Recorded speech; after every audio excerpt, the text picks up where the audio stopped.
बदले बदले मेरे सरकार नजर आते हैं, घर की बर्बादी के आसार नजर आते हैं। ये गाना आपने जरूर सुना होगा। हकीकत में ऐसे हालात देखने हैं तो भारत और तालिबान को देख लीजिए। जी हाँ, भारत को अब अफगानिस्तान में तालिबान कबूल है, लेकिन शर्तें लागू।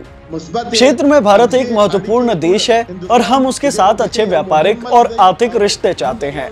हम भारत के साथ पहले की तरह ही रिश्ते जारी रखना चाहते हैं।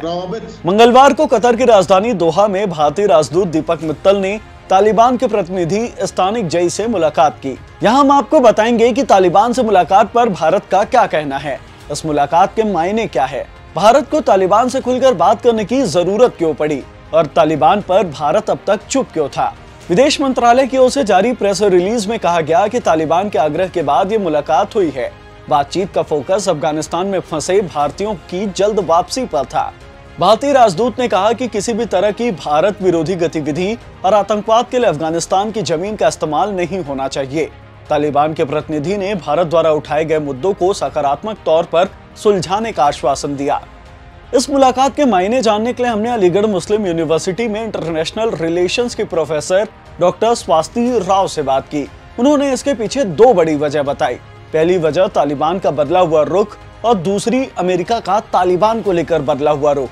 अमेरिका ने अफगानिस्तान से जाने से पहले ही भारत को विश्वास में लिए बिना 2020 में तालिबान से बातचीत शुरू की, उससे बैकडोर समझौते करके चला गया।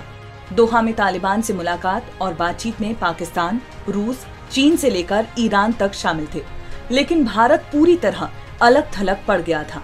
ऐसे में भारत को तालिबान से कूटनीतिक रिश्ते का नया चैनल खोलना जरूरी था।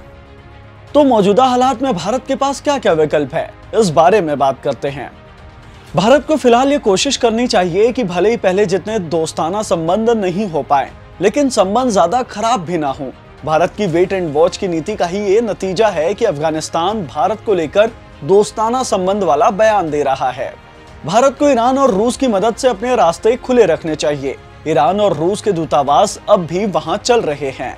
ऐसे में ये देश भारत के लिए बड़े मददगार साबित हो सकते हैं।